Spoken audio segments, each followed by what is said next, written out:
नमस्कार, मैं हूँ लोकेश जरवा और आप देख रहे हैं गंगेश्वर न्यूज़ की खबर। गंगेश्वर न्यूज़ सबसे पहले हर खबर सटीक और ताज़ा। आप राष्ट्रीय संत हैं और आजकल देश में वेस्टर्न कल्चर बहुत हावी होता जा रहा है। इस बारे में आपका क्या कहना है? सभी दर्शकों को मेरा जय श्री राम प्रणाम। आज जो पाश्चात्य संस्कृति हमारे देश में आ रही है, मैं मानता हूँ उसका जो सबसे बड़ा कारण है वो इंटरनेट की बहुत खुल्लम जो छूट दिया गया है सभी को, और उस पर न आने वाली चीज़ें भी दिखाई दे रही हैं। दूसरी बात, टेलीविज़न के माध्यम से हमारी संस्कृति का दिखावा कम हो पा रहा है, पाश्चात्य संस्कृति को ज़्यादा दिखाया जा रहा है। लोगों से पूछो तो लोग कहते हैं कि हम टीवी सीरियल में वो दिखाना चाहते हैं जो समाज में हो रहा है, बल्कि वो दिखाना चाहिए जो समाज में होना चाहिए। यदि हम अपनी पुरानी संस्कृति को नए ढंग से टीवी सीरियल के माध्यम से, फिल्मों के माध्यम से दिखाएं तो एक बहुत हद तक कंट्रोल किया जा सकता है।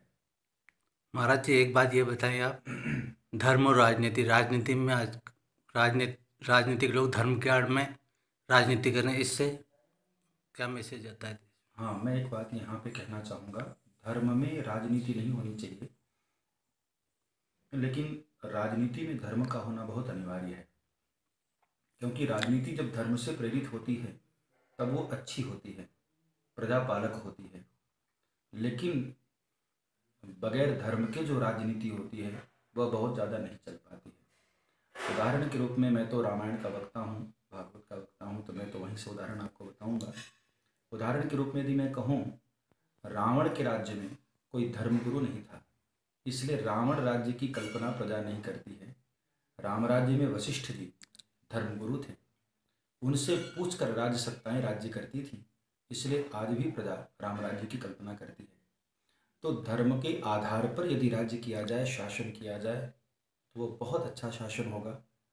राजनीतिक लोग धर्म में प्रविष्ट ना हों और धर्म धर्म को मानने वाले, धर्म पर चलने वाले सिर्फ राजनेताओं को मार्गदर्शन दें, खुद राजनीति में ना आए। संत समाज भी राजनीति के दो भागों में विभक्त हो गया है। हाँ, उसमें एक कारण ये है, मैं आपको बताऊं, जब कभी शास्त्रों में भी ऐसे उदाहरण है कि संतों ने सत्ता स्वयं संभाली है। जब तक कभी कोई योग्य शासक नहीं मिलता है तो कभी कभी, जैसा कि मैंने बताया, शास्त्रों में भी उदाहरण है, बहुत सारे संत कभी कभी राज्य सत्ता खुद भी संभाले जब तक कि योग्य शासक नहीं मिला।